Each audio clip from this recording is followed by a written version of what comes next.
Buenos días, gracias por acompañarnos a la conferencia de los códigos legales a los códigos informáticos, gobernanza de los algoritmos. Sean bienvenidos. A nombre de la Escuela Federal de Formación Judicial y de su director general, el doctor Arturo Bárcena Subieta, sean todos y todas bienvenidas a este espacio de diálogo y deliberación. A quienes nos acompañan en la plataforma Zoom podrán realizar sus preguntas y comentarios a través de la función chat que aparece en la barra inferior de sus pantallas. Les rogamos dirigir sus cuestionamientos al usuario que identificarán con el nombre asterisco preguntas, con la finalidad de formulárselas a nuestro ponente al terminar su intervención. También les recordamos que esta sesión va a ser en inglés, por lo que contamos con el servicio de traducción simultánea. Ustedes podrán activar el canal del lenguaje de su preferencia en la parte inferior de la pantalla donde dice interpretación. Ahí podrán seleccionar la opción de la traducción al español. A todas las personas que nos siguen en la transmisión en vivo por Facebook Live, tengan la seguridad que estaremos monitoreando sus intervenciones en todo momento. Las preguntas se leerán en la medida que el tiempo nos lo permita. De antemano, gracias por su participación. Sin más, permítanme presentar a nuestro invitado de hoy, Tomás Soabe. El profesor Tomás Soabe es profesor en el Departamento de Estudios Jurídicos de la Central European University. Su investigación se centra en el derecho económico internacional, la solución de controversias internacionales, la teoría jurídica y los enfoques sociológicos de la gobernanza global. Ahí imparte la materia de derecho y tecnología. Tomás obtuvo su título de doctor en Derecho Internacional por el Graduate Institute of International and Development Studies, un LLM por la Harvard Law School, una maestría en Relaciones Internacionales por Sciences Po en París y su título de licenciado en Derecho por la Universidad de Torino en Italia. Además está colegiado como abogado en Nueva York. Tomaso trabajó anteriormente como abogado de resolución de disputas en la Organización Mundial del Comercio y como abogado asociado en Sidley Austin LLP. Se desempeña regularmente como consultor de organizaciones intergubernamentales y no gubernamentales en materia de derecho comercial y de inversiones. Además de ser profesor en CU, ocupará este año un puesto de profesor invitado en la Universidad de Graz.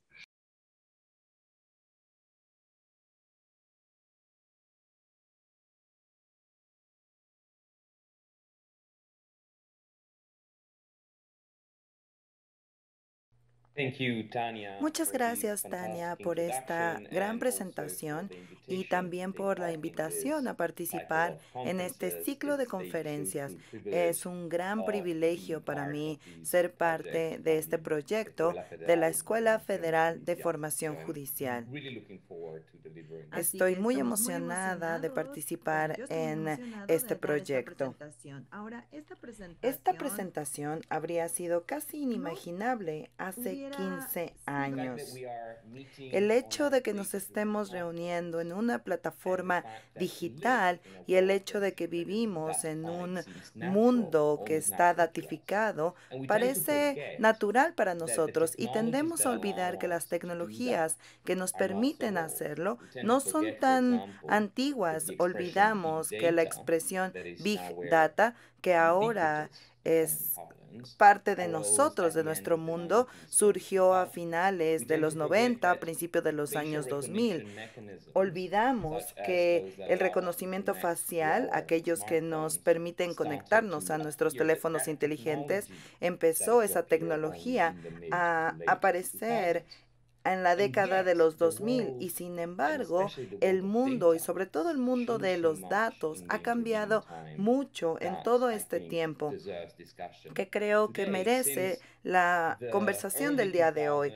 Desde principios de los 2000 hasta hoy en día, las sociedades en todo el mundo han sufrido un proceso de dataficación, lo que hacemos, a dónde vamos, lo que decimos y en cierta medida lo que pensamos ha sido codificado y en gran parte expresable en forma de Big Data.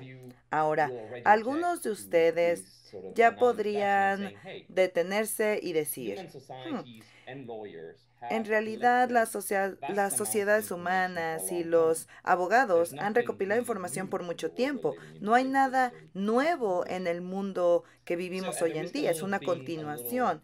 Y en riesgo de ser un poco banal, ¿En qué difieren el Big Data y los datos o la información de los tribunales? En teoría, la Big Data solo es diferente en términos cuantitativos. Y los avances en el poder computacional en las últimas 2 décadas han permitido la recolección, el procesamiento y el análisis de datos en tales cantidades y a un costo tan bajo que era inimaginable hasta la década de los 90. Se estima que para 2030 se guardarán 60 zettabytes de datos en el mundo. Solo para darles una idea, y está centrado en los Estados Unidos, este comparativo, pero esa cantidad es cerca de 1.000 millones de veces la Biblioteca del Congreso de Estados Unidos. Solo para que se dé una idea de cuánta información se almacena y cuánta está siendo intercambiada en el mundo. Pero esto no es solo una cuestión de cantidad, sino también un cambio cualitativo en la gobernanza. Para gestionar el Big Data y extraer información relevante de ella, se han desarrollado algoritmos en todos lados, incluso en cosas que no sabíamos que tenían algoritmos que ordenan, comparan, triangulan automáticamente la información en niveles sin precedente de velocidad y precisión. Crucialmente, y creo que esto llega al núcleo de lo que quiero hablarles el día de hoy, estos algoritmos son cada vez más adaptativos, son más inteligentes a través de codificación, de aprendizaje automático. La máquina se hace capaz de entrenarse a sí misma para hacer su trabajo mejor y mejor, e incluso para tomar decisiones semi-independientes sobre cómo actuar con base en la información de los datos recabados. Uno podría decir sin exageración que en un tiempo de solo 20 años el tamaño del mundo se ha duplicado. Un segundo mundo de datos y algoritmos ha llegado a coexistir con el primer mundo de humanos, grupos e instituciones y tienen sus propias interacciones, reglas y problemas distributivos. Y los dos mundos están cada vez más conectados a través del Internet de las cosas. Ahora, normalmente creo que siempre existe un problema de discurso cuando hablamos acerca de datos y algoritmos. Este discurso tiende a ser dominado por, digamos, los entusiastas de la tecnología que representan estos desarrollos y son en términos naturales y técnicos, destacando sus ganancias en eficiencia y su rendimiento. Siempre se habla del rendimiento de las personas. Y creo que este discurso dominante requiere de la reflexión crítica de otros sectores de la sociedad, los políticos, los filósofos, los sociólogos y, ¿por qué no?, los abogados. Y aquí hablo acerca de estas repercusiones, sobre todo en los sistemas legales. Y estos desafíos, déjenme les doy un par de ejemplos donde está nuestra conciencia legal y donde ha sido un poco agitada. Un ejemplo es muy común y otro es histórico. Hablemos del primero.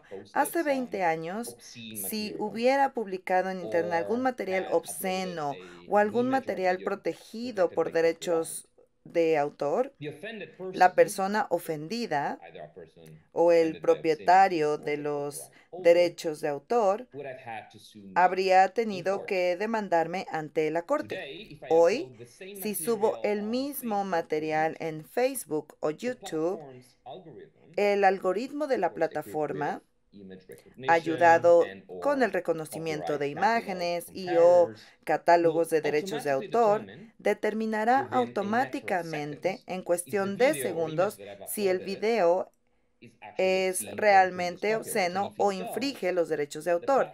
Si lo hace, la plataforma lo derribará automáticamente y estará en mí, el usuario, posiblemente impugnar esta decisión. Esta decisión que fue tomada por una máquina. Ahora, esto sucede todo el tiempo, es bastante ordinario, pero si nos vamos a situaciones extraordinarias y quizás desafortunadamente no tan extraordinarias, hay muchos militares alrededor del mundo pensando la idea que los drones no solo deberían estar equipados con cámaras de reconocimiento facial y biométricos, pero en algún punto podrían independientemente tomar la decisión de disparar y matar a alguna persona con base en las decisiones de los objetivos apropiados y la información de daño colateral o reducción de este daño colateral. Estas son dos áreas, dos ejemplos para mostrar que la Big Data y los algoritmos que procesan estos datos, esta Big Data, sobre todo algoritmos adaptados, tienen un gran impacto en las reglas de interpretación, que es obsceno y que no, por ejemplo, y la aplicación y el cumplimiento, cuando disparo o cuando no disparo. Ahora, si pensamos al respecto, la interpretación, la aplicación y el cumplimiento de las reglas son las funciones básicas de, básicamente, el Poder Judicial. El Poder Judicial en un país como México o mi natal Italia tiene la tarea de interpretar las normas de órganos que emanan de la legislatura, aplicarlas a los problemas fácticos concretos planteados por las partes y hacerlas cumplir en caso de incumplimiento. Y todo esto ojalá se guíe por un sentido de justicia y equidad.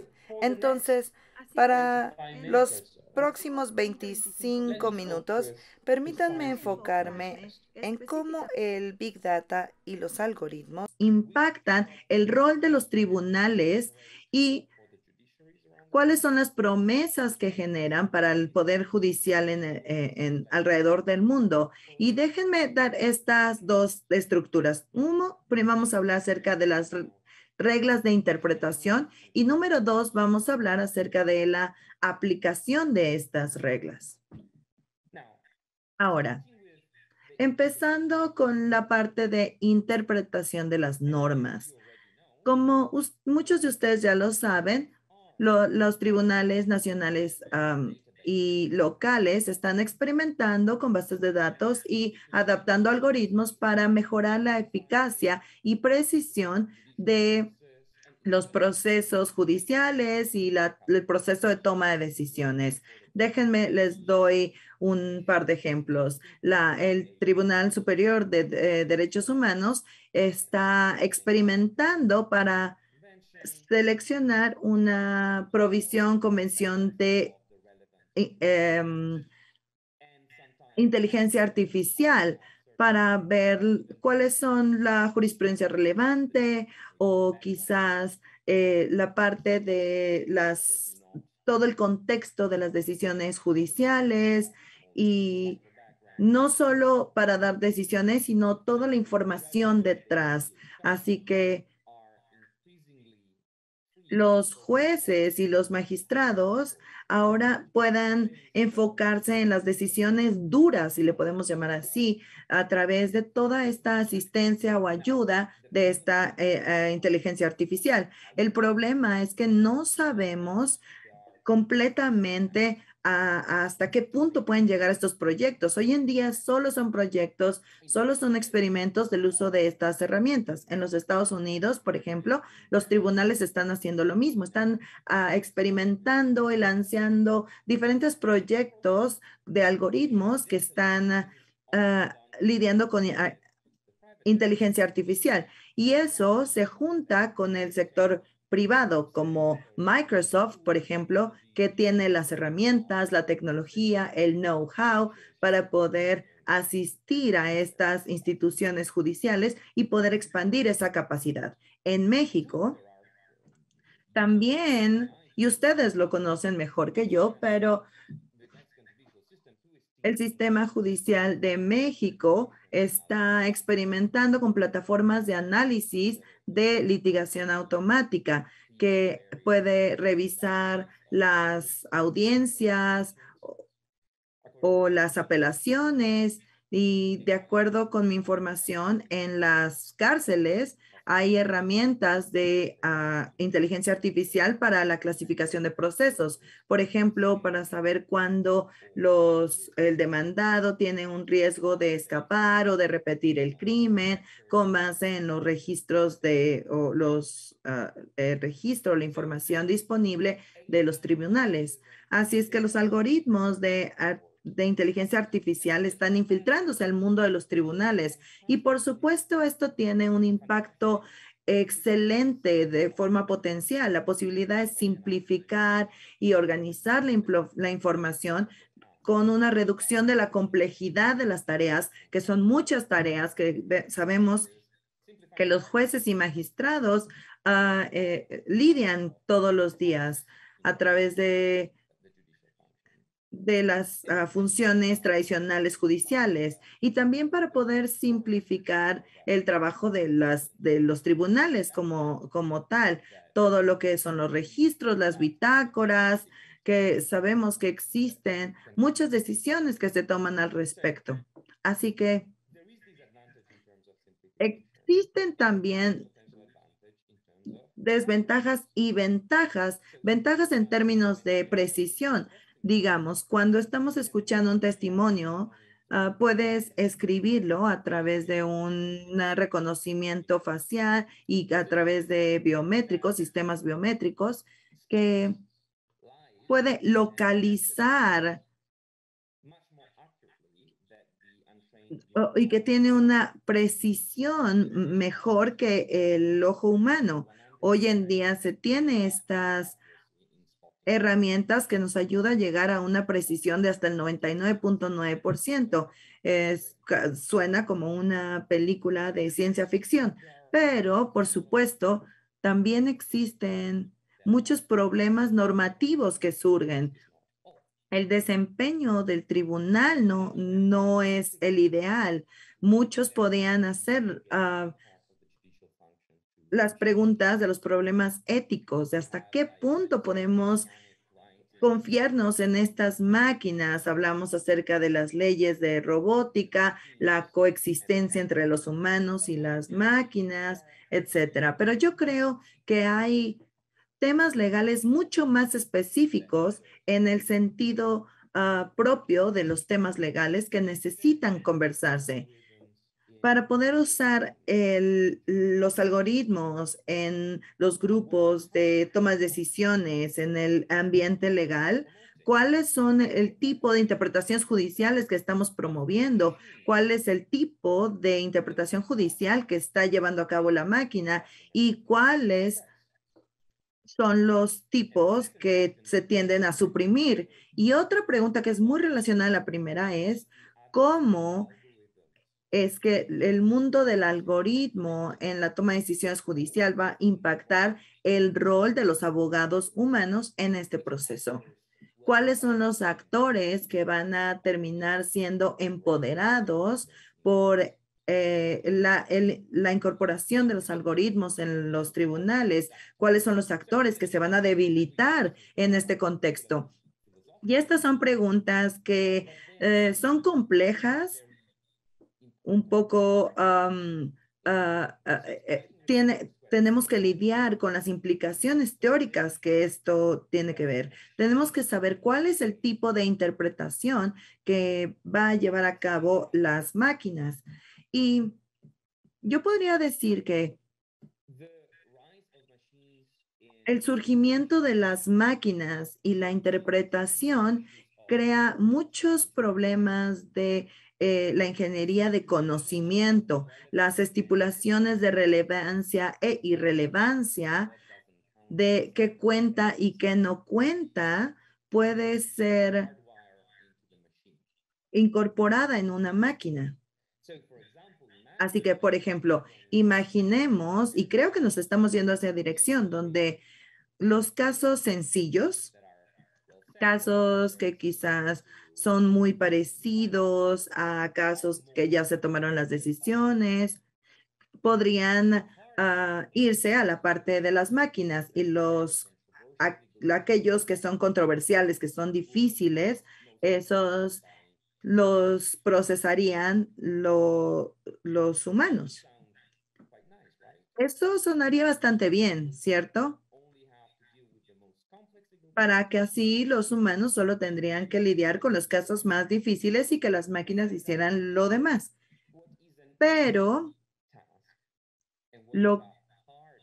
¿cómo podemos clasificar qué es una tarea fácil o una tarea difícil? Eso es algo que no puede delegarse a una máquina.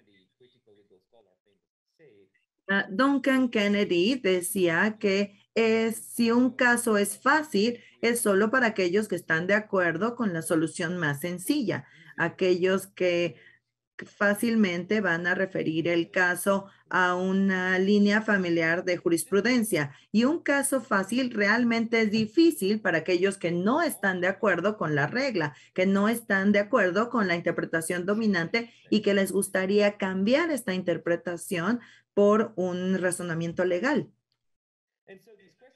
Así que estas preguntas de ingeniería del conocimiento no son para tomarse de forma automática. El tipo de interpretación que la máquina podría ofrecer tendría que ser muy consistente. La máquina automáticamente compila reglas relevantes que tienen precedentes y por lo tanto puede asegurar una buena consistencia con base en una cantidad más vasta de información disponible. Sin embargo, eso también neutralizaría el pensamiento dominante.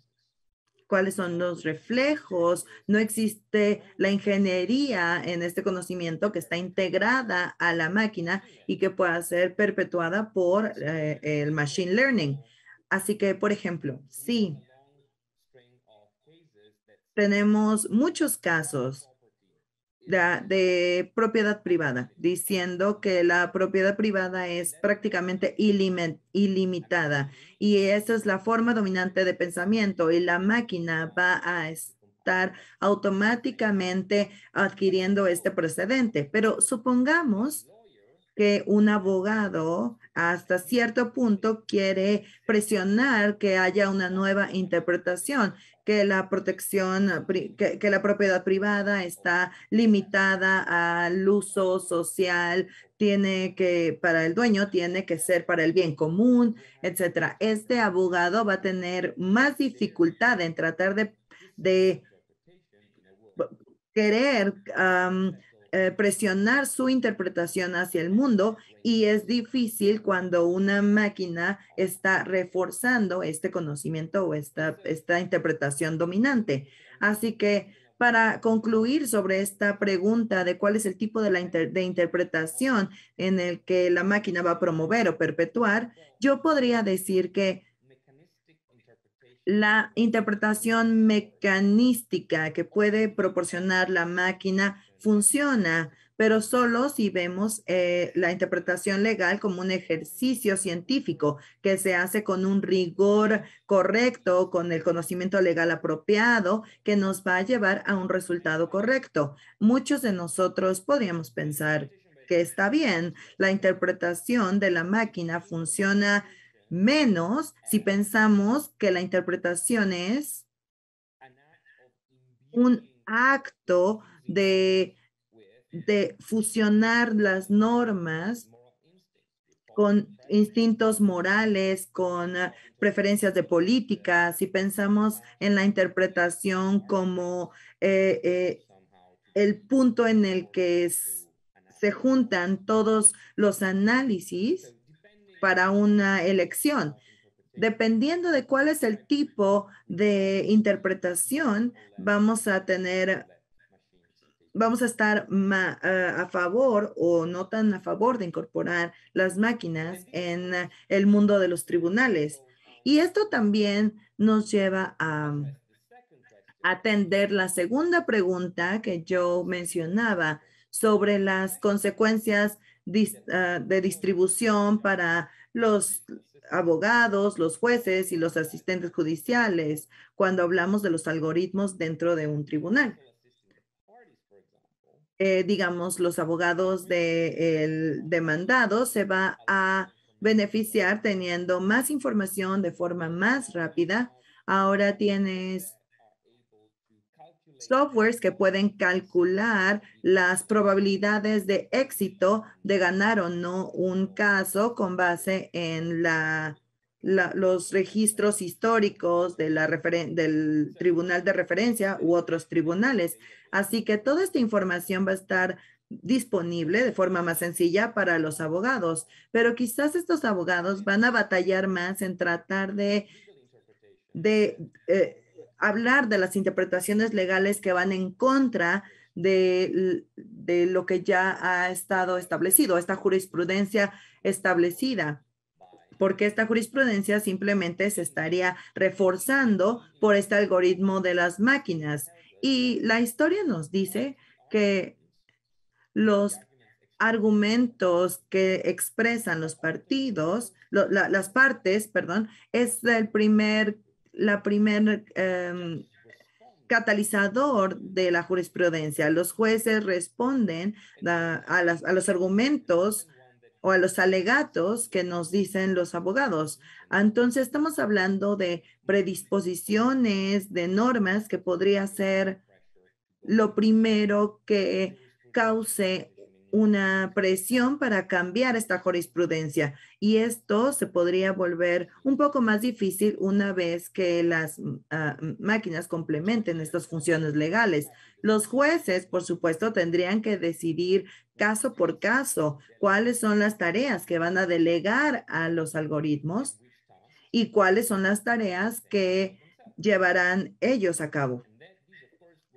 Y por supuesto, esto nos lleva a formas de cooperación y competencia con los algoritmos y en especial con las personas que llevan a cabo la codificación de estos algoritmos, las empresas tecnológicas, los expertos de datos, etcétera. Y finalmente, los asistentes judiciales, las personas que están asistiendo en los tribunales. Yo solo puedo hablar de mi experiencia, pero ellos llevan a cabo mucho del trabajo para ayudarle a los jueces. No sé si estos asistentes van a ser reemplazados por las máquinas, este trabajo será completamente automatizado y si sí, primero, si el asistente ya no va a tener trabajo, quizás sí, quizás no, pero ¿cuál es el tipo? ¿Cuál va a ser su función? ¿Cómo van a poder educar a las nuevas generaciones de nuevos abogados a través para ser prospectos de jueces a través de la capacitación y la experiencia? Porque tenemos que tomar en cuenta esta activación judicial. Tengo 10 minutos y ahora quiero irme a la cuestión de la aplicación, que es igualmente importante.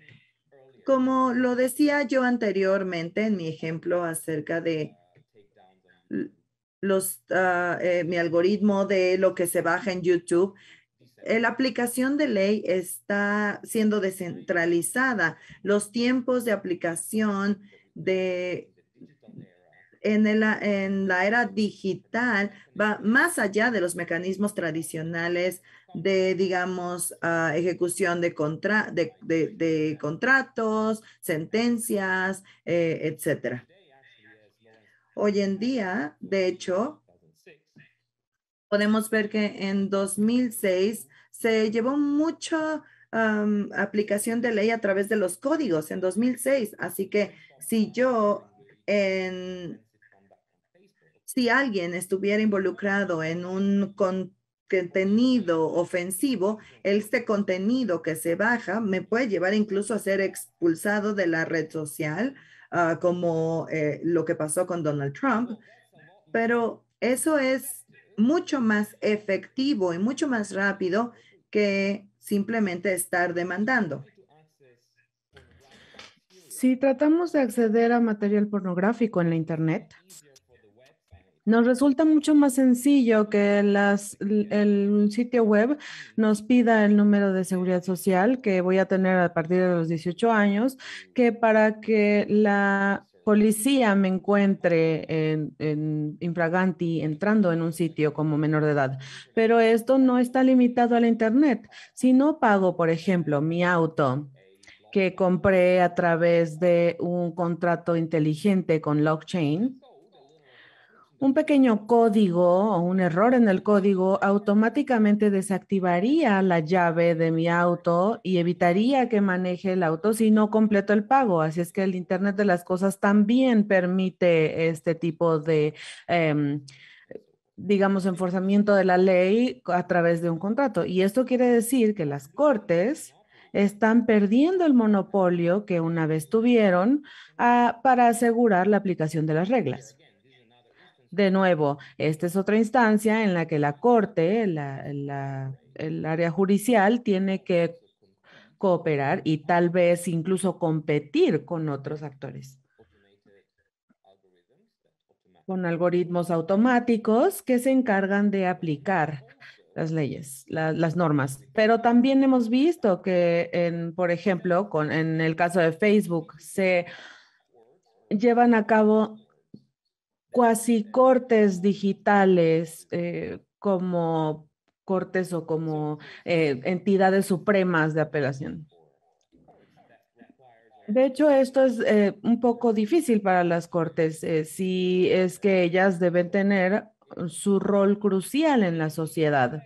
Y respecto a esto, creo que hay tres problemas principales en los que necesitamos reflexionar, sobre todo cuando hablamos acerca de las leyes o de la aplicación de la ley algorítmica. Primero es la rendición de cuentas del algoritmo. Con el profundo machine learning y con la inteligencia artificial cada vez más inteligente, las decisiones que toma el algoritmo se están desalineando o deslindando de todo lo demás, del humano que está codificando el algoritmo dentro de la máquina. Así es que esto ocasiona diferentes cuestiones de confiabilidad. ¿Quién es responsable, por ejemplo, si la inteligencia artificial lleva a un psiquiatra a que dictamine un diagnóstico equivocado? Por ejemplo, si el dron al que me refería al principio toma una decisión equivocada de matar a alguien debido a un sesgo en su sistema de reconocimiento facial. ¿Y qué hay, por ejemplo, del aumento en ocurrencias de contenido de inteligencia artificial? Por ejemplo, el discurso difamatorio que se ha llevado a cabo dentro de una computadora por un algoritmo y no por un humano. Estos problemas de responsabilidad son bastante delicados, como pueden observar. Y aquí me parece que los acercamientos que se están explorando varían bastante de una sociedad a otra, de un sistema judicial a otro, de legislación a legislación. Entonces, un acercamiento sería básicamente decidir que los algoritmos no deberían de tomar cierto tipo de decisiones. Por ejemplo, un dron nunca tendría un mecanismo de guerra, no debería tener la posibilidad de tomar la decisión de tomar una vida humana por medio de un algoritmo. O que una corte nunca deberá tener permiso de utilizar un algoritmo para armar la parte operativa de un juicio, digamos, el corte de la razón, digamos. Ese sería un acercamiento. El acercamiento opuesto sería decir, bueno, aun si el machine learning o si la máquina me hace quedarme, nosotros solo le vamos a adscribir la responsabilidad a la persona que está ingresando el código. No importa cuán inteligente la máquina se haya vuelto, cuán independiente haya sido, debemos mantener la responsabilidad a la persona que le está infundiendo, digamos, la magia a esta máquina, lo que nos lleva a un mito antiguo del Gollum, ¿no? No importa cuán inteligente sea el Gollum, el mago que lo creó siempre va a ser el que es responsable o el que pague por cualquier daño que lleve a cabo el Gollum. Y el último acercamiento, el tercero, tal vez sería una mezcla entre los dos y sería, bueno, permitir decisiones por parte de un algoritmo, pero combinarlas con con la vista de un agente humano. Y aquí hay indicaciones de que este sería el camino a seguir. La regulación de protección de datos de la Unión Europea, en el artículo 22, establece que el sujeto de datos tiene que tener el el derecho de no ser sujeto a un proceso automatizado cuando estas decisiones afecten significativamente el resultado en una corte. Entonces, esta ley empieza a decir, bueno, sí tenemos una toma de decisiones automatizada, sin embargo, también hay un derecho de necesitar a un humano para que termine de tomar una decisión. Por supuesto que estos son aspectos muy profundos y complejos que no puedo exponer en su totalidad aquí, pero para movernos a al segundo aspecto, el aspecto de la transparencia del algoritmo y el panorama público. Uno de los problemas que tenemos con la aplicación de la ley en un algoritmo es que la inteligencia artificial lleva a cabo procesos muy profundos que son muy técnicos y complicados a través de herramientas, pero se tiene que hacer o esto hace que el algoritmo sea opaco y esta opacidad debería ser un reto explicar o representa un reto para explicar a la población cómo es que se lleva a cabo esta toma de decisiones en la aplicación de la ley.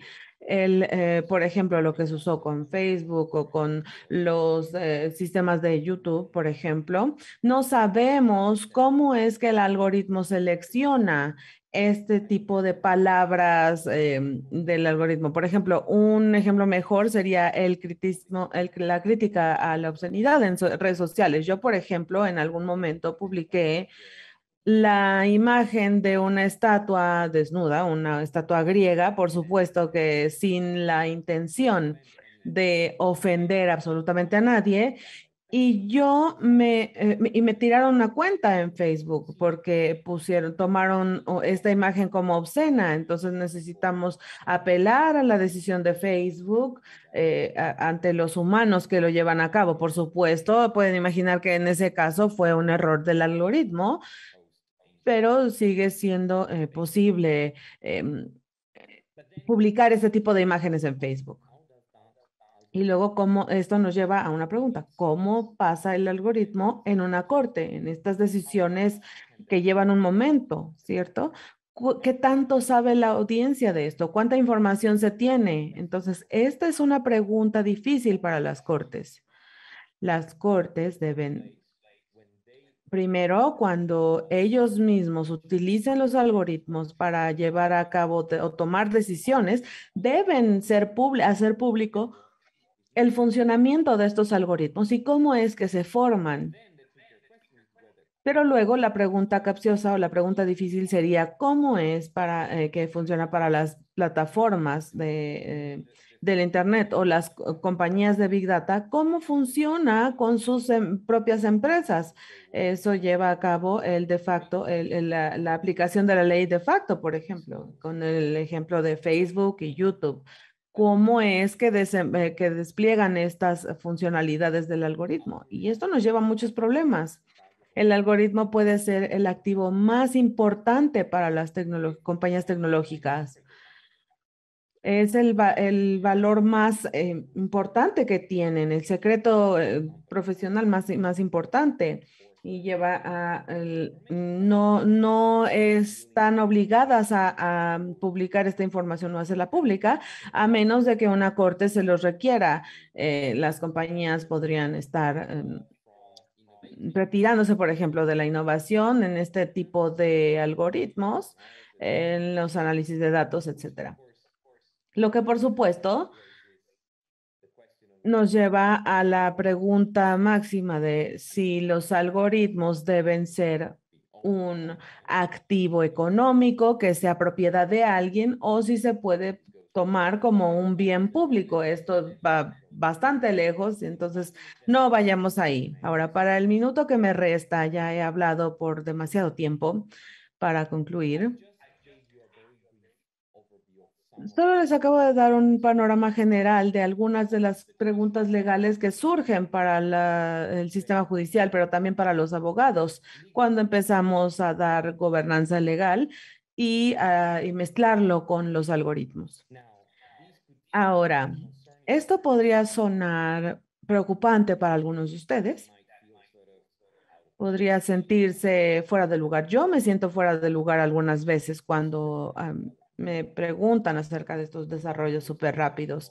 Pero antes que nada, no nos preocupemos. No importa cuán avanzada esté la inteligencia artificial y los algoritmos, aún así siguen estando en una etapa incipiente. Entonces, simplemente se tiene que tomar a una máquina en particular, en un contexto en particular, con una serie de reglas especiales. Entonces, no es todavía comparable a la inteligencia humana. Pero eso no nos disculpa o no nos exime como abogados de tratar de involucrarnos con estos desarrollos. Como ya había mencionado Jeff Ward, los caminos futuros de la inteligencia artificial y la ley no están predeterminados, pero tampoco están más allá de nuestra influencia. Todos podemos participar en la formación del futuro de la inteligencia artificial aplicada a los procesos legales.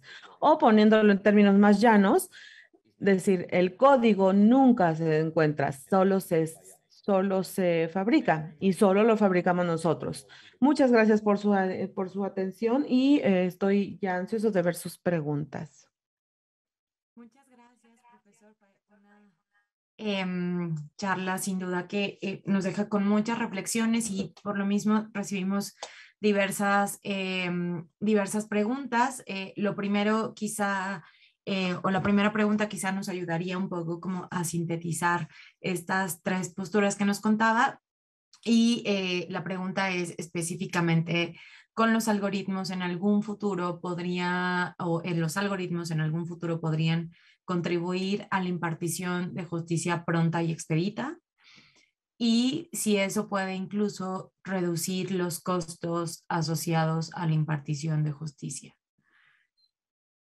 La siguiente pregunta tiene que ver con la elaboración de sentencias, sentencias judiciales. ¿Qué opina usted de la posibilidad de que las sentencias se pudieran convertir en un tipo de contrato inteligente, ¿no? Que es algo que ya se usa en otras áreas? Y si los oracles o los razonamientos, las bases de datos necesarias para su autoejecución deberían ser públicas, públicos o privados. Empezamos con estas dos preguntas que creo que abren una reflexión grande y después hacemos otro set de dos preguntas, si le parece.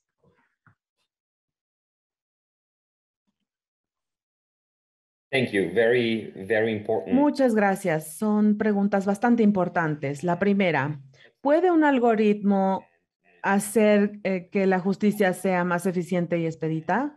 Por supuesto, sí puede. Y de hecho ya lo están haciendo en varias jurisdicciones alrededor del mundo, como en este punto la mayoría de las cortes están experimentando con las posibilidades de decisiones judiciales algorítmicas.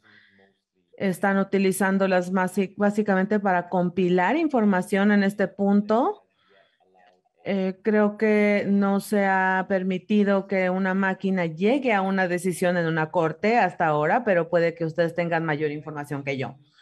Lo que estoy tratando de reflexionar el día de hoy es si se mejora el desempeño, y creo que sí lo va a hacer en cuanto a números, en cuanto a ritmo. ¿Cuánto va a impactar esto el tipo de decisiones judiciales que se están tomando? ¿Cómo es que los robojueces, digamos, como ya se les está empezando a llamar, cómo van a interpretar los robojueces la ley? ¿Va a ser de una forma distinta a la de los humanos o van a necesitar una interpretación humana? Y el impacto diría sí, va a ser diferente. La pregunta sería no solo si vamos a querer que los algoritmos existan o no. Yo creo que sí necesitamos que existan por varias razones, pero en cuanto a la reflexión crítica, también debemos considerar siempre los resultados y las consecuencias que tendrán estas innovaciones en cuanto al impacto legal. No sé si esto responde la pregunta y podría añadir más información. Ahora, si entiendo la segunda pregunta de manera correcta, no sé si estoy bien. La pregunta sería si podemos tener un resultado legal que no tendría la forma de un estatuto o una decisión judicial, sino en forma de un código, un contrato inteligente que se autoejecute. ¿La entendí bien? Sí, sí, entendí bien. Bien, entonces eso ya está sucediendo en mi charla de hoy. No me referí a la tecnología de blockchain en este caso, porque la tecnología de blockchain tiene muchas aplicaciones y busca excluir a las cortes de la aplicación de la ley, digámoslo así. Si tenemos un contrato inteligente en el que, por ejemplo, una cierta cantidad de acciones o de futuros están intercambiándose con alguna cantidad de dinero y este intercambio no está escrito sobre papel, pero se efectúa con un código, especialmente cuando la aplicación de este contrato inteligente no requiere de la interpretación humana de las palabras del contrato, sino que requiere, como sucede automáticamente, que se ejecuta directamente por medio de una máquina en algún momento o cuando ocurran ciertas condiciones dentro del contrato, va a tener muchas ventajas y también algunas preguntas. Las ventajas, por ejemplo, de los contratos inteligentes es que eliminan la necesidad de que una corte esté involucrada para los costos de mitigación, que lleven a procedimientos legales, que el código ya ejecuta el contrato. Sin embargo, también lleva a cabo problemas de interpretación. Un humano, una mente humana, interpreta la ley empezando de lo que surge de un papel. La mente lo adapta a una preferencia personal, una entonación política, instinto moral, al contexto. Y una máquina, como aquí, no estamos en un contrato inteligente, no estamos hablando de los algoritmos, es un contrato, digamos, activo, no necesita ninguna interpretación, solo la aplicación del mismo. Entonces, tenemos otro tiempo. ¿Qué es lo que se deja para los abogados en ese sentido?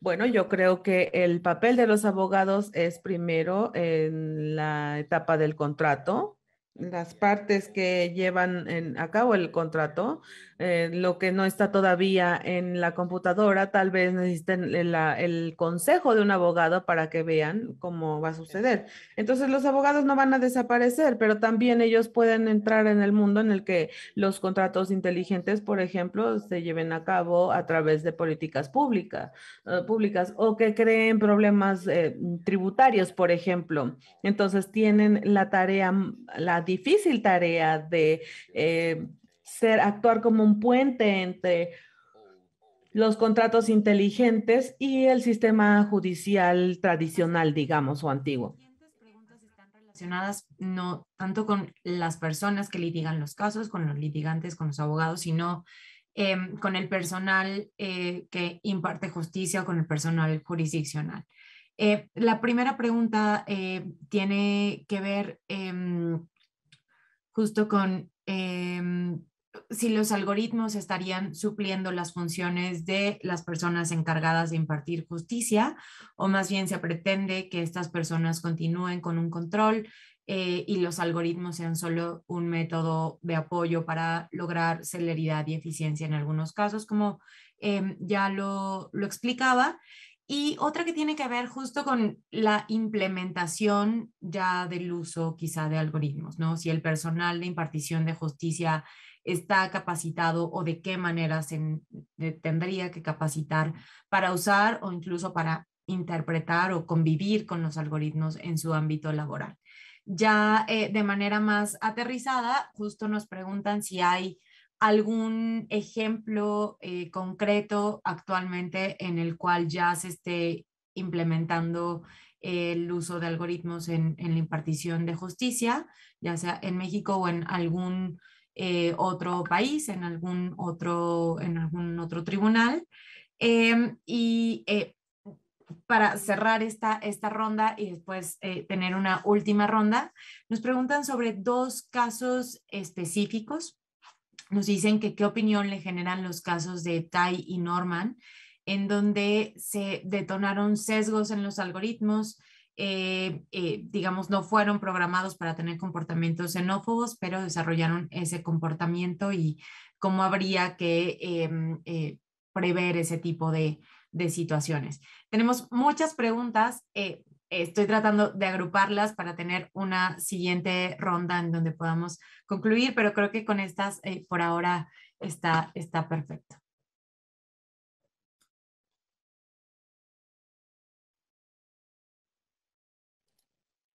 Wow, thanks for the question. This is Vaya, muchas gracias por esas preguntas. Es mucho para pensar.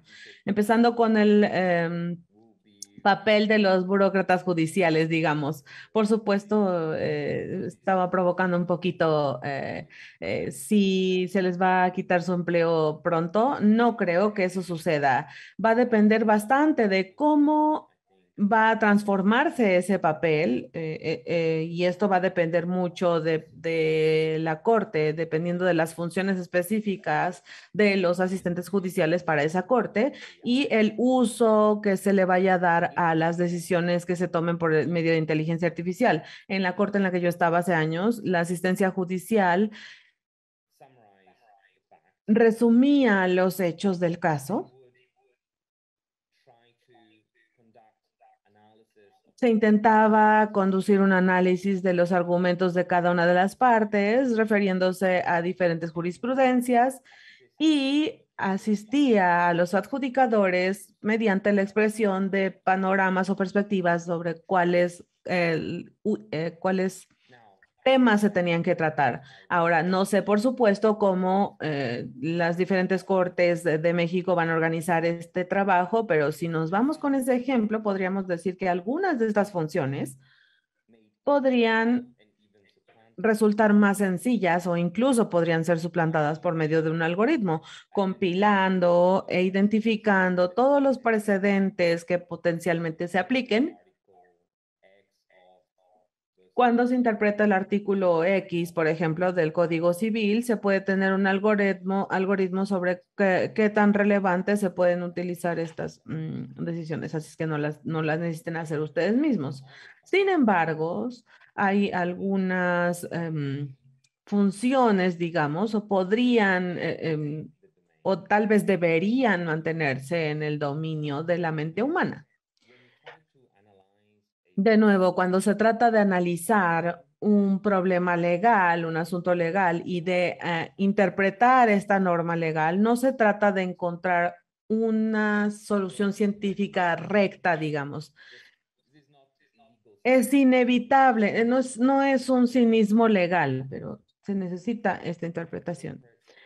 Un intérprete interpreta la ley según una serie de hechos extralegales o de factores extralegales. Estos factores nos pueden sesgar, incluso como actores legales. Entonces, no creo que esto vaya a desaparecer. Por supuesto que esto nos conecta con la siguiente pregunta, que es, bueno, pero entonces, ¿cómo pueden el staff judicial, digamos, aprender a implementar estos algoritmos dentro de sus actividades diarias con el tipo de experiencia que se necesita y qué tipo de experiencia se necesita? Y esa es la pregunta del $1.000.000. No creo que la experiencia de codificación, digamos, sea o que se necesite una persona experta en algoritmos y ciencia de datos para esto, por la razón sencilla de que no sería realista. Tendríamos que empezar a contratar a la gente para hacer el trabajo que ya se está haciendo y no tendrían la capacidad de discernir todo lo que nosotros hacemos. Lo que sí se necesita aprender es la diferencia entre los tipos de pensamientos lógicos que una mente humana y una mente sintética deben de seguir para evaluar críticamente cuáles son las posibilidades y las limitaciones de la mente humana con las de la inteligencia artificial. Y eso entonces nos llevaría a participar en discusiones sobre la ingeniería del conocimiento.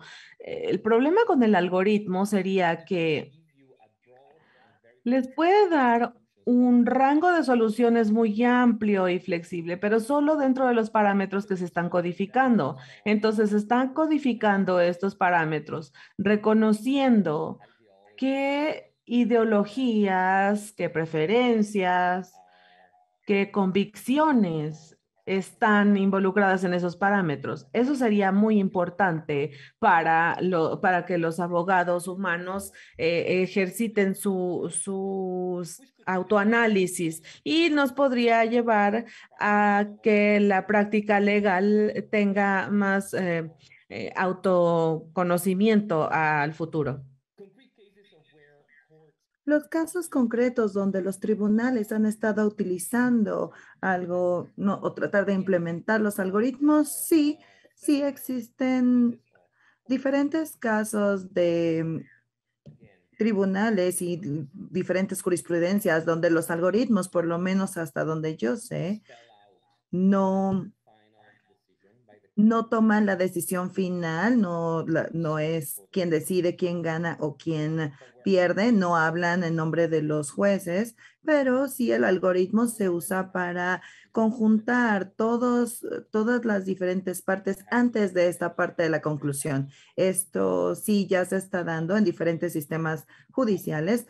También tenemos el uso de algunos algoritmos para obtener las evidencias y producir estadísticas, porque normalmente nos enfocamos en los tribunales como los jueces y el sistema, pero por supuesto, el tribunal tiene que ver con los abogados de las diferentes partes y ellos se soportan con inteligencia artificial para poder conjuntar las diferentes partes de información y poder llevar a cabo sus casos. Así que sí, hoy en día ya se está dando. Y finalmente el algoritmo o el sesgo algorítmico, sobre todo cuando hablamos de que se conecta con cuestiones ilícitas, es una parte muy controversial, un tema bastante controversial que, por supuesto, el problema es muy serio. Sabemos de la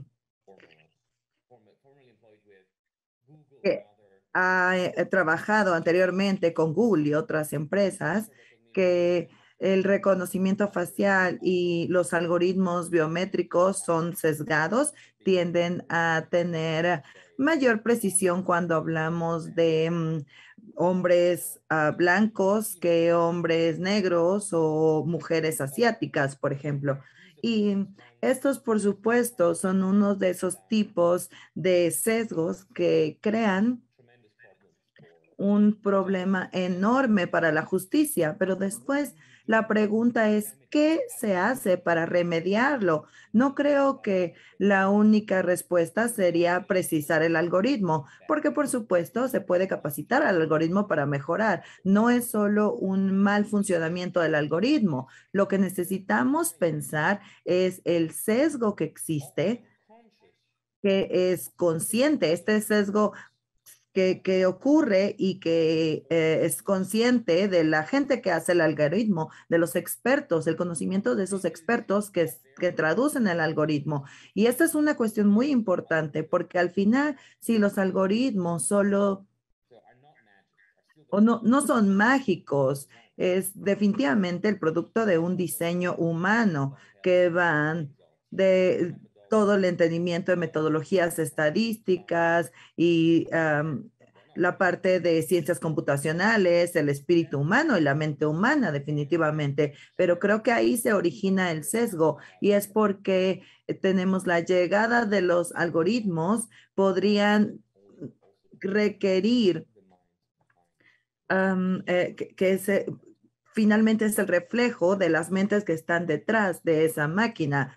Sí, definitivamente es una pregunta muy compleja y la respuesta también. Ahora el último bloque de respuestas, en realidad todavía tenemos muchas en la lista, pero voy a tratar de elegir alguna que nos ayude como a hacer un cierre y a sintetizar algunas de las otras preguntas que quedan por aquí pendientes. Justo nos preguntan sobre cómo el papel que jugaría el derecho internacional público en el uso de algoritmos en la impartición de justicia. Y nos dicen, como hay diversas tecnologías, programas, etcétera, de compañías privadas, principalmente de pocos países, ¿sería necesario adecuar una legislación mundial para su regulación o cada estado, cada país debe tener reformas en su legislación y que los programas tecnológicos se adecúen a cada legislación? Y eso tiene que ver también con algunas preguntas que nos hacían sobre justo el desarrollo de las tecnologías que podrían ayudar a impartir justicia. Y nos decían, por ejemplo, el monopolio, el hecho de que exista un monopolio o un oligopolio de softwares que se dedican a estos temas podría crear problemas o implicar retrocesos en la evolución del uso de estas tecnologías para impartir justicia.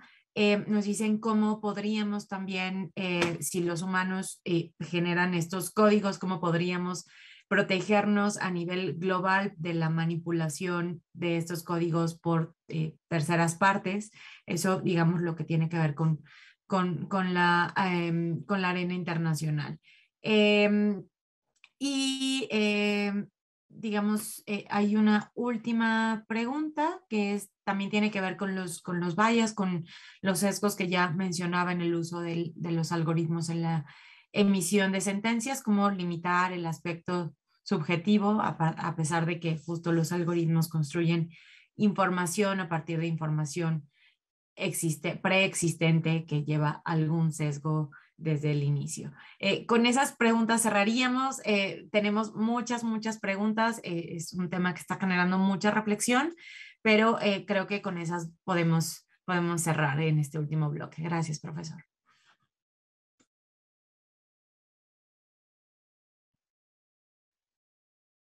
Wow, another excellent round.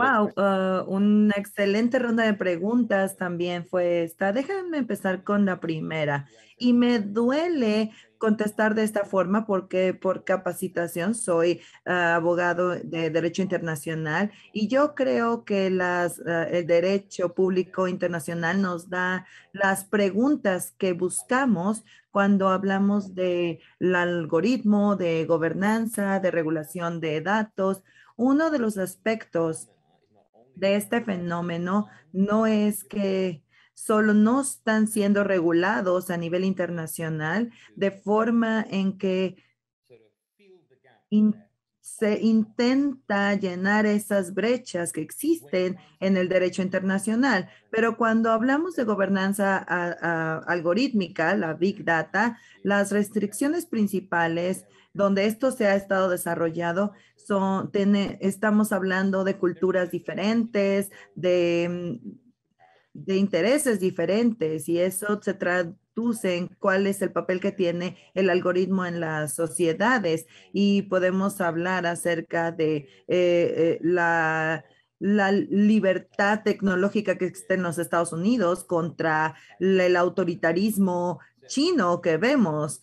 Por supuesto, estas son etiquetas y las realidades son mucho más complejas, pero definitivamente son el enfoque de las diferentes jurisdicciones donde se han implementado estos algoritmos y son muy diferentes. Así que no veo la posibilidad de decir que va a existir una convención internacional que regule el rol de los algoritmos o que se dicte estas regulaciones, pero lo que sí se tiene es ciertas áreas de discreción de regulaciones en un océano de información que se están adoptando a nivel nacional y a nivel regional. Es decir, protección de datos personales, esa es una práctica común. Tenemos también las leyes de protección de datos en diferentes países. Tenemos la ley de protección de datos en México. Tenemos México con las leyes de 2016 y 2017, junto con la Unión Europea y el GDP, el Tribunal General de los Derechos Humanos, etcétera. Hay esfuerzos que sí pueden hacer intentos a llegar a algo así, pero no tengamos el error de confundir la protección de datos personales y los algoritmos de datos, porque los datos personales es una pequeña parte de las grandes aplicaciones que tenemos del uso de estos datos. Así que para ser más corto, yo creo que no se puede autorizar una solución a nivel de derecho social internacional, sino sí, tendríamos que saber cuál es el foro dentro de este derecho social internacional, si va a ser a través de los derechos humanos como protección de derechos humanos, como un derecho a esta protección de datos, o quizás cómo se van a dar los cambios relevantes al comercio internacional. Eso sería interesante. Ahora, el monopolio o oligopolio, que es esta lucha, más bien este desarrollo de los algoritmos, ¿esto es problemático? Sí, absolutamente creo que sí. Me parece que la gobernanza, los sistemas de gobernanza que están dirigidos por los datos tienen oportunidades sin precedentes para el sector privado que dinámicamente ingrese a este campo, que es, por supuesto, una cuestión potencialmente positiva. Depende de cómo y cuál va a ser la estructura y la relación entre el público y el privado. Y aquí tenemos preguntas fundamentales legales que van más allá del rol de los algoritmos, que hablamos de básico y esencial. Primero, si la información tiene que ser un objeto de propiedad privada y hasta qué punto. Y cuáles son las consecuencias de distribución de esto, o si se debe tratar más como algo que pudiera apropiarse o que alguien más pudiera utilizarlo para sacar un beneficio, o se tendría que considerar como un bien público. Estas son preguntas que los sistemas legales van a tener que atender en algún punto. La segunda pregunta es sobre los algoritmos. Los algoritmos de inteligencia artificial van a ser algo que esté protegido a través de un sello secreto de comercio, o tenemos que reconocer que sin estos gigantes de la tecnología no tendríamos los algoritmos de inteligencia artificial que se tienen hoy en día. Pero no sé si deben de compartir estos algoritmos que resultan en consecuencias legales para los usuarios. ¿Facebook va acaso ser forzado a revelar cómo es que sus sistemas reconocen cierto contenido o escenas, etcétera? No estoy diciendo que tiene que ser todo, pero debe haber información que se comparta en ese aspecto, y eso podría destruir una muy buena porción de las ganancias de la empresa. Y se puede debatir lo que está sucediendo con las audiencias en Facebook, etcétera. Y hasta que estas dos preguntas se atiendan, la pregunta o la cuestión de los monopolios, oligopolios y la cooperación del sector privado va a quedar indefinida y problemática. Los sistemas judiciales y legales tienen que encontrar la solución. Y luego creo que una parte atiende a la siguiente pregunta, que es cómo protegernos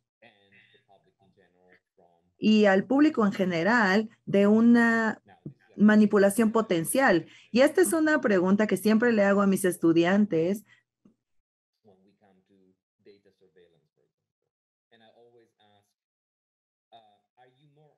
Bueno.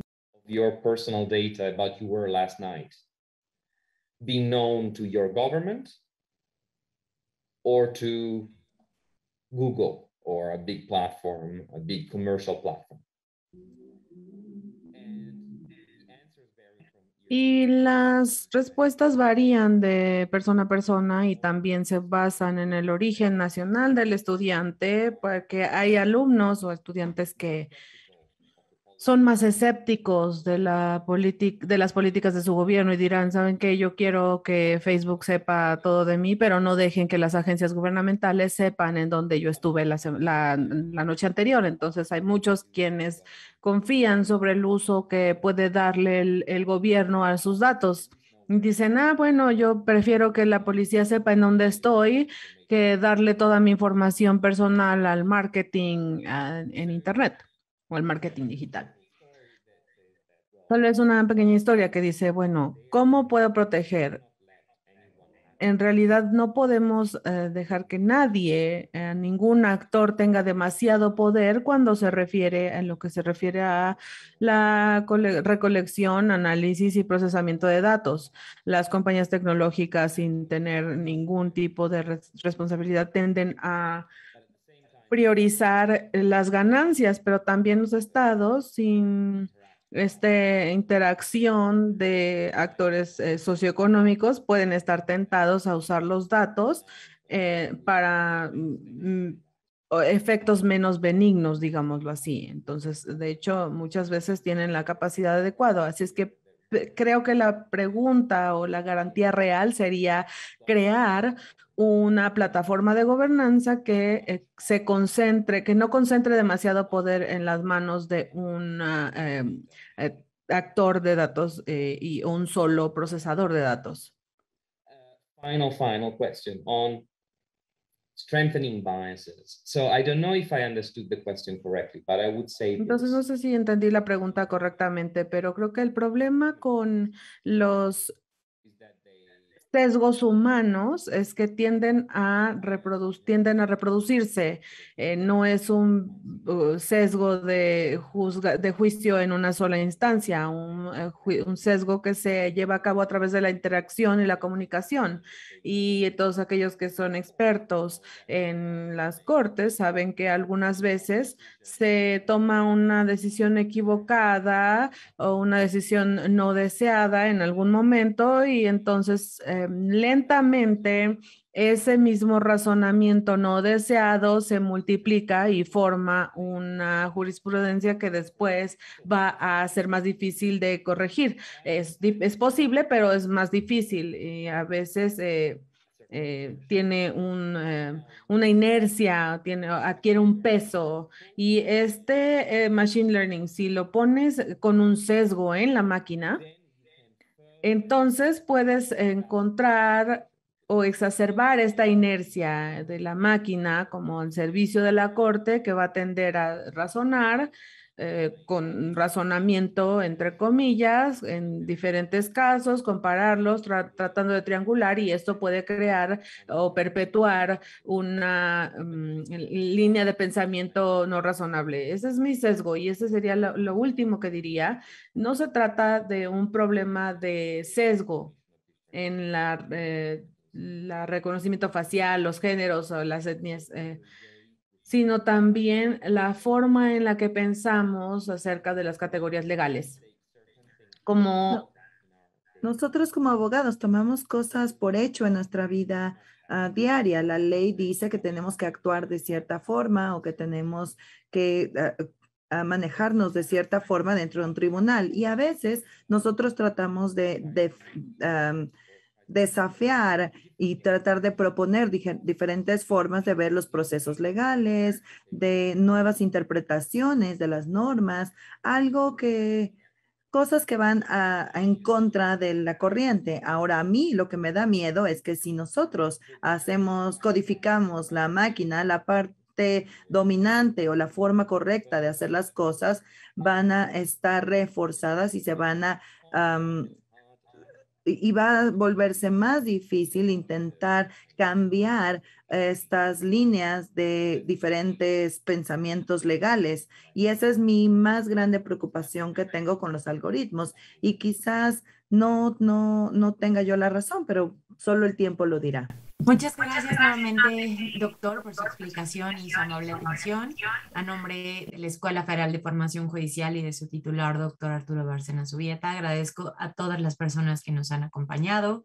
No se despeguen de nuestras redes sociales para seguir conociendo más acciones de divulgación y de promoción del pensamiento jurídico que hemos preparado para ustedes. Los invitamos a acompañarnos el próximo viernes 29 de octubre en la conferencia Control Judicial y Federalismo en el Derecho Comparado. Que tengan un excelente día.